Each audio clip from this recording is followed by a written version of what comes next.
I thought we would continue this theme of military options for college, given that it's July 4th, and given that I am still very close to Colorado Springs, home of the U.S. Coast Guard Academy, and that we addressed service academies a few days ago.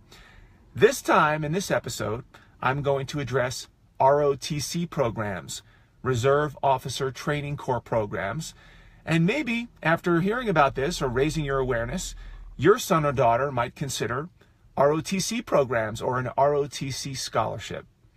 I'll go over the benefits, the pros, the cons, and how to compare ROTC programs with the service academies that we talked about a few days ago, which are the Naval Academy, West Point, Coast Guard Academy, Air Force Academy, and Merchant Marine Academy.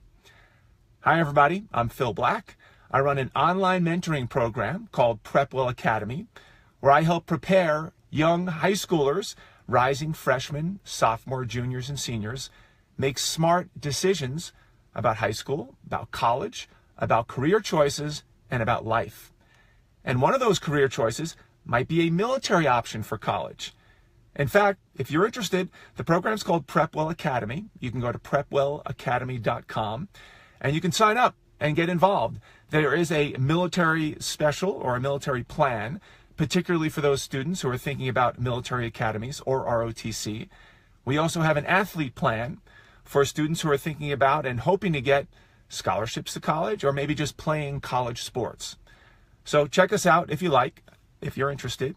If you're here live, please put a comment in, whether you've even heard of ROTC or not, or whether you've heard of the service academies. I'd love to get an idea because, frankly, one of the reasons I'm posting this today is because not a lot of people have any awareness of what ROTC is. They've probably heard of the acronym. Maybe they've heard it in passing, or so-and-so is on ROTC scholarship.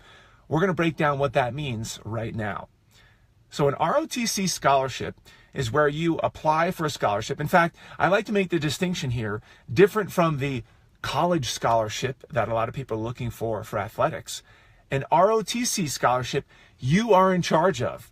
You're in the driver's seat. You're the one that applies to get this scholarship. You're not waiting for coach to discover you. You're not waiting to be found at some special invitational or showcase and hoping that you have the right skills and you're the right position and the coach likes you and you have this interaction.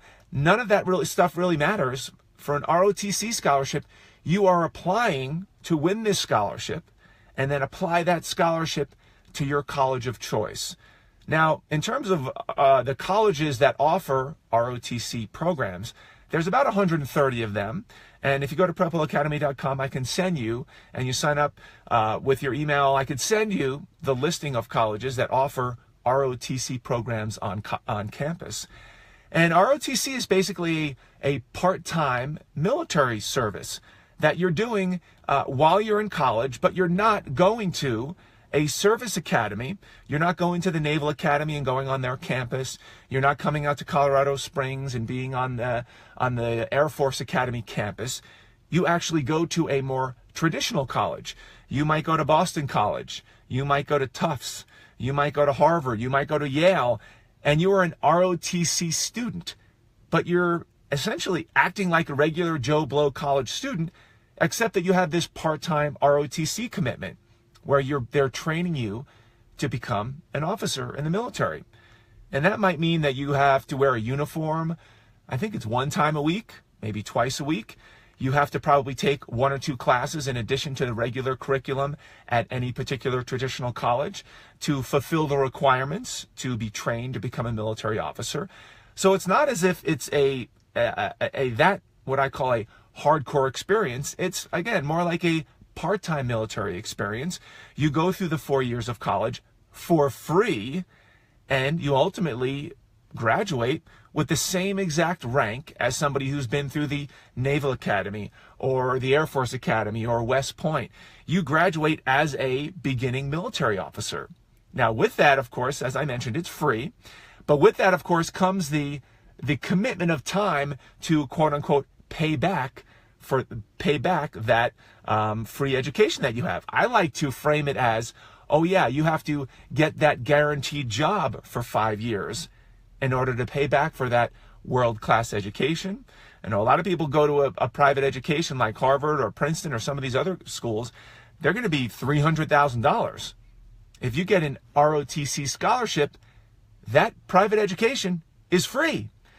Now, of course, like anything else, it's competitive. You have to have a very compelling scholarship application, and you have to match it with the school that you're interested in. And here's very briefly how that works. There are two separate processes. One, you have to apply for the ROTC scholarship over here. And then on the other side, you have to apply to 5 schools that have ROTC programs. And then you have to match the two. It's kind of like when you go to grad school and there's this matching process. So if you earn that ROTC scholarship and then they look on that list of 5 schools and you get accepted into your top 1, 2, or 3 schools, colleges, traditional colleges, they will match you up. They will assign you that scholarship to that school. You will show up at that school like a regular Joe Blow, and there will be a cohort of ROTC students in there that you'll be able to hang around with, just like any other type of team, but it's a military-based team. You will go through your college career, and oh, by the way, every single summer is spoken for because you're being assigned. You actually go and go on essentially a recruiting trip in between each of your years of college. You go to different, maybe you go to an Air Force base, maybe you go down to Naval Special Warfare, maybe you go visit the Marine base during the summer, and you're basically going there for a few weeks, and they're trying to pitch you on the different parts of the military that you might be interested when you graduate as a junior officer.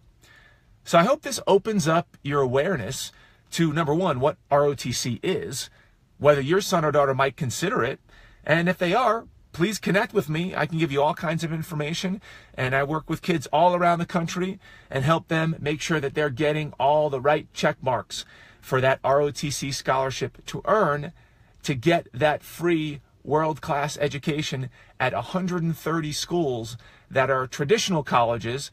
So if your son or daughter is a little bit squeamish about, I don't necessarily want to go to West Point because it's so intense and it's so intimidating, and I don't necessarily want to do the yes ma'am, no ma'am, yes sir, no sir.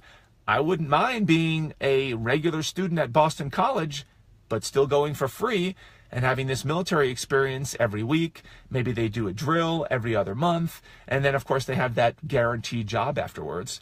If that's something to consider, I would consider it. You know, you don't have to do it, but it's something to think about, particularly if the following criteria apply. Number one, you are great academically. Now, you don't have to be what I explained last time. You don't have to be a supernova. You don't have to have a 1600 on the SAT. You don't have to have a 36 on the ACT. You don't have to have a 4.99999. The military understands that those people are hard to get, but you need to be strong academically. You need to be a great athlete. More than likely, you've been on a team, maybe even the captain of a team, and you've had great success on the sports field or the track or the swimming pool. And lastly, leadership. If you have demonstrated great leadership ability, those are the big 3 criteria that ROTC programs are looking for. I hope this has been helpful. I hope if you're interested, you'll talk to your son or daughter about thinking about this and potentially going to a school that they've already thought about for free. Happy 4th of July, everyone. Look forward to communicating with you more. If you're not watching this live and you have questions or comments, please put them below.